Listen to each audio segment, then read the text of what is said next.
Hello ನನ್ನ ಪ್ರೀತಿಯ ವಿದ್ಯಾರ್ಥಿಗಳೇ, ಎಲ್ರಿಗೂ ಡಿ ವಿ ಕ್ರಿಯೇಷನ್ಸ್ ಚಾನಲ್ಗೆ ಸ್ವಾಗತ. ಕಳೆದ 4 ದಿನಗಳಿಂದ ನಾವು ಸಾಮಾನ್ಯ ಕನ್ನಡ ತರಗತಿಗಳನ್ನು ಶುರು ಮಾಡಿದ್ದೀವಿ. ಇವಾಗಲೇ ತತ್ಸಮ ತದ್ಭವ ಸಮಾನಾರ್ಥಕ ಪದ ಮತ್ತು ವಿರುದ್ಧಾರ್ಥಕ ಪದಗಳಿಗೆ 1000ಕ್ಕೂ ಹೆಚ್ಚು ಉದಾಹರಣೆಗಳನ್ನು ನಾವು ಪಟ್ಟಿ ಮಾಡಿದ್ದೀವಿ. ಇವತ್ತಿನ ತರಗತಿಯಲ್ಲಿ ನಾವು ನುಡಿಗಟ್ಟು ಅಂದರೆ ಏನು ಮತ್ತು 700ಕ್ಕೂ ಹೆಚ್ಚು ನುಡಿಗಟ್ಟುಗಳ ಉದಾಹರಣೆಗಳನ್ನು ನೋಡ್ಕೊಂಡು ಬರೋಣ. ಯಾರೆಲ್ಲ KA KPSC ಅಂತಹ ಕಾಂಪಿಟೇಟಿವ್ ಎಕ್ಸಾಮ್ಗಳಿಗೆ ಗ್ರೂಪ್ A B C ಯಾವುದೇ ಆಗಿರ್ಬೋದು, ಸೊ ಅಂತಹ ಪರೀಕ್ಷೆಗಳಿಗೆ ಪ್ರಿಪೇರ್ ಆಗ್ತಾ ಇದ್ದಾರೆ, ನಿಮಗೆ ಈ ವಿಡಿಯೋಗಳು ತುಂಬ ಹೆಲ್ಪ್ಫುಲ್ ಆಗುತ್ತೆ. ಯಾಕಂದರೆ ಕಮ್ಯುನಿಕೇಷನ್ ಪೇಪರಲ್ಲಿ 35 ಮಾರ್ಕ್ಸ್ ಮತ್ತು ಕಂಪಲ್ಸರಿ ಕನ್ನಡ ಪೇಪರಲ್ಲಿ ಸಾಮಾನ್ಯ ಕನ್ನಡದ ಮೇಲೆ ಕ್ವಶನ್ಸ್ ಬಂದೇ ಬರುತ್ತೆ. ಇದು ನಿಮ್ಮ ಸಿಲೆಬಸ್ಸಲ್ಲಿ ಇದೆ ಆ್ಯಂಡ್ ತುಂಬ ಇಂಪಾರ್ಟೆಂಟ್ ಕ್ಲಾಸಸ್ ಆಗಿರುತ್ತೆ. ಎಲ್ಲನೂ ನಿಮಗೆ ಬೇರೆ ಬೇರೆ ಸೋರ್ಸಸ್ ಹೋಗಿ ಹುಡುಕ್ಬೇಕಂತ ಇಲ್ಲ, ಎಲ್ಲ ಸೋರ್ಸಸ್ನ ನಾನು ಸರ್ಚ್ ಮಾಡಿ ಒಂದೇ ಹತ್ರ ಕಂಪೈಲ್ ಮಾಡಿ ನಿಮಗೆ ಈ ವಿಡಿಯೋಸ್ ಮತ್ತು ಉದಾಹರಣೆಗಳ ಒಟ್ಟಿಗೆ ಪ್ರೊವೈಡ್ ಮಾಡ್ತಾ ಇದ್ದೀನಿ. ಸೊ ಇದರಲ್ಲಿ ಕೊಟ್ಟಿರುವಂಥ ಉದಾಹರಣೆಗಳನ್ನು ಒಂದು ಗ್ರಾಮರ್ ಬುಕ್ ಮಾಡಿ ಅಂತ ನಾನು ಮೊದಲನೇ ಕ್ಲಾಸಲ್ಲಿ ಹೇಳಿದ್ದೆ. ಆ ಬುಕ್ಕಲ್ಲಿ ನೋಟ್ ಮಾಡ್ತಾ ಹೋಗಿ ಎಷ್ಟಾಗುತ್ತೆ ಅಷ್ಟು ಸರಿ ರಿವೈಸ್ ಮಾಡ್ತಾ ಹೋಗಿ. ಬಿಕಾಸ್ ಕ್ವಶನ್ಸ್ಗಳು ಮೋಸ್ಟ್ ಕ್ವಶನ್ಸ್ ಇಲ್ಲಿಂದಲೇ ಬರುತ್ತೆ. 35 ಔಟ್ ಆಫ್ 35 ನೀವು ಈಸಿಯಾಗಿ ಸ್ಕೋರ್ ಮಾಡ್ಬೋದು ಈ ಕ್ಲಾಸಸ್ ಎಲ್ಲ ಸೀರೀಸ್ನ ಕಂಪ್ಲೀಟ್ ಮಾಡಿದರೆ, ರೈಟ್? ಸೊ ಇಷ್ಟನ್ನೆಲ್ಲ ಹೇಳ್ತಾ ನಾನು ತರುವಂಥ ವಿಡಿಯೋಸ್ ನಿಮಗೆ ಇಷ್ಟ ಆಗ್ತಿದ್ರೆ ಲೈಕ್ ಮಾಡಿ, ಸಬ್ಸ್ಕ್ರೈಬ್ ಮಾಡಿ, ಶೇರ್ ಮಾಡಿ ನಿಮ್ಮ ಫ್ರೆಂಡ್ಸ್ ಫ್ಯಾಮಿಲಿ ಒಟ್ಟಿಗೆ. ಆ್ಯಂಡ್ ವಿತೌಟ್ ವೇಸ್ಟಿಂಗ್ ಟೈಮ್ ನಾವು ಇವಾಗ ಕ್ಲಾಸಸ್ನ ಶುರು ಮಾಡೋಣ. ಇವತ್ತಿನ ಕ್ಲಾಸಲ್ಲಿ ನುಡಿಗಟ್ಟುಗಳ ಬಗ್ಗೆ ನೋಡೋಣ ಅಂತ ಹೇಳಿದ್ದೆ. ನುಡಿಗಟ್ಟು ಅಂದರೆ ಏನು ಅಂತ ನಿಮ್ಮ ಸ್ಕ್ರೀನ್ ಮೇಲೆ ಆಲ್ರೆಡಿ ಒಂದು ಡೆಫಿನಿಷನ್ ಕಾಣ್ತಾ ಇದೆ. ಸೊ ವಿಶೇಷ ಅರ್ಥ ನೀಡುವ ಪದಪುಂಜವನ್ನು ಪಡೆನುಡಿ ಅಥವಾ ನುಡಿಗಟ್ಟು ಎಂದು ಕರೆಯಲಾಗುತ್ತದೆ. ಸೊ ನುಡಿಗಟ್ಟು ಅಂದರೂ ಒಂದೇ, ಪಡೆನುಡಿ ಅಂದ್ರೂ ಒಂದೇ. ಸೊ ಯಾವುದೇ ಒಂದು ವಿಶೇಷ ಅರ್ಥ ಕೊಡುವಂತಹ ಪುಂಜವನ್ನು ನಾವೇನು ಕರಿತೀವಿ? ನುಡಿಗಟ್ಟು ಅಥವಾ ಪಡೆನುಡಿ ಅಂತ ಕರಿತೀವಿ. ಈ ನುಡಿಗಟ್ಟುಗಳಲ್ಲಿ ಎಕ್ಸಾಂಪಲ್ ನಾವು ನೋಡೋದಾದರೆ, ದಿನನಿತ್ಯದ ಎಕ್ಸಾಂಪಲ್ ನಾವು ತಗೊಳ್ಳೋದಾದರೆ, ಮನೆಯಲ್ಲಿ ಏನೋ ಒಂದು ಅಡುಗೆ ಮಾಡಿರ್ತಾರೆ ಅಮ್ಮ. ಆವಾಗ ನಿಮಗೆ ತಿನ್ನಕ್ಕೆ ಹೇಳಿದಾಗ ನೀವು ಬೇಡ ನಾನು ಆಚೆ ತಿಂದು ಬಂದೀನಿ ಅದು ಇದು ಅಂತ ಹೇಳಿದಾಗ ಯೂಶ್ವಲಿ ಒಂದು ಡೈಲಾಗ್ ಹೇಳ್ತಾರೆ. ಏನಂತ ಹೇಳ್ತಾರೆ? ನೀನು ಇವತ್ತು ತಿಂದಿಲ್ಲ ಅಂದರೆ ತಲೆಗೆ ಕಟ್ಬಿಡ್ತೀನಿ ನಿನಗೆ ಅಂತ. ಸೊ ತಲೆಗೆ ಕಟ್ಬಿಡ್ತೀನಿ ಅಂದರೆ ಏನು? ಲಿಟ್ರಲಿ ನೀವು ಹೊರ ಅರ್ಥ ನೋಡಿದರೆ ತಲೆಗೆ ಊಟನ ಕಟ್ಟೋದು ಅಂತ ಆಗುತ್ತಾ? ಹಂಗೆ ಮಾಡ್ತಾರಾ? ಇಲ್ಲ. ತಲೆ ಕಟ್ಬಿಡ್ತೀನಿ ಅಂದ್ರೇನು? ಒತ್ತಾಯದಿಂದ ನಾನು ನಿನಗೆ ತಿನ್ನೋ ಥರ ಮಾಡ್ತೀನಿ ಅನ್ನೋದಕ್ಕೆ ತಲೆಗೆ ಕಟ್ಬಿಡ್ತೀನಿ. ಸೊ ತಲೆ ಕಟ್ಟು ನುಡಿಗಟ್ಟಿಗೆ ಅರ್ಥ ಏನಂದರೆ ಒತ್ತಾಯ ಹೇರೋದು ಅಂತ. ಓಕೆ, ಸೊ ಇವಾಗ ನಮಗೆ ಇದರಿಂದ ಒಂದು ಅರ್ಥ ಆಗುತ್ತೆ. ನುಡಿಗಟ್ಟುಗಳು ಮೇಲಿನ ನೋಟಕ್ಕೆ ಬೇರೆ ಏನೋ ಕಾಣ್ತಾ ಇದ್ರು ಅದ್ರ ಒಳ ಅರ್ಥದ ಮೇಲೆ ನಾವು ಜಾಸ್ತಿ ಫೋಕಸ್ ಮಾಡ್ತೀವಿ. ಇದರಲ್ಲಿ ಒಳ ಅರ್ಥ ಪ್ರಧಾನವಾಗಿರುತ್ತೆ ಅಂತ ಪದಪುಂಜಕ್ಕೆ ನಾವು ನುಡಿಗಟ್ಟುಗಳು ಅಂತ ಕರಿತೀವಿ. ಐ ಥಿಂಕ್ ಇವಾಗ ಕ್ಲಿಯರ್ ಆಗಿದೆ ನಿಮಗೆ ಮೀನಿಂಗ್ ಅಂತ.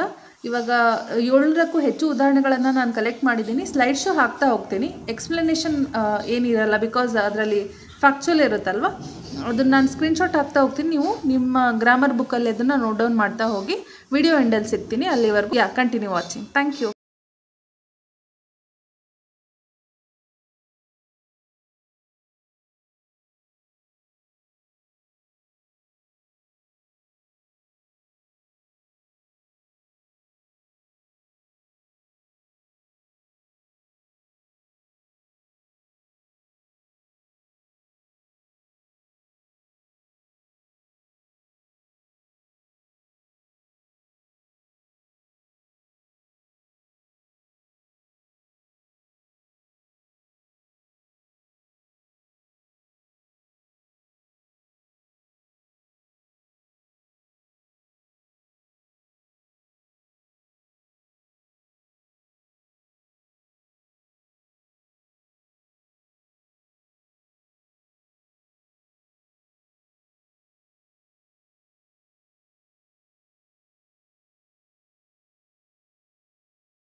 ಐ ಹೋಪ್ ಎಲ್ರಿಗೂ ಈ ವಿಡಿಯೋ ಇಷ್ಟ ಆಯಿತು ಅಂದ್ಕೊಂಡಿದ್ದೀನಿ. ಸೊ ಲಾಸ್ಟ್ 3 ಕ್ಲಾಸಸ್ ಯಾರು ಮಿಸ್ ಮಾಡಿದ್ದೀರಾ ಅಗೇನ್ ಲಿಂಕ್ನ ನಾನು ಡಿಸ್ಕ್ರಿಪ್ಷನ್ ಬಾಕ್ಸಲ್ಲಿ ಕೊಟ್ಟಿರ್ತೀನಿ, ಹೋಗಿ ಚೆಕ್ಔಟ್ ಮಾಡ್ಬೋದು.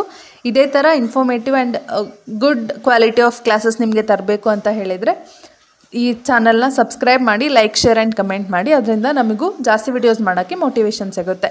ಸೊ ಮುಂದಿನ ತರಗತಿಯಲ್ಲಿ ಸಿಗೋಣ. ನೆಕ್ಸ್ಟ್ ಕ್ಲಾಸಲ್ಲಿ ನಾನು ದೇಶೀಯ ಅನ್ಯ ದೇಶೀಯ ಪದಗಳನ್ನ ಸಂಗ್ರಹ ಮಾಡ್ಕೊಂಡು ಬರ್ತೀನಿ. ಅಲ್ಲಿವರೆಗೂ ಟೇಕ್ ಕೇರ್, ಬಾಯ್ ಬಾಯ್.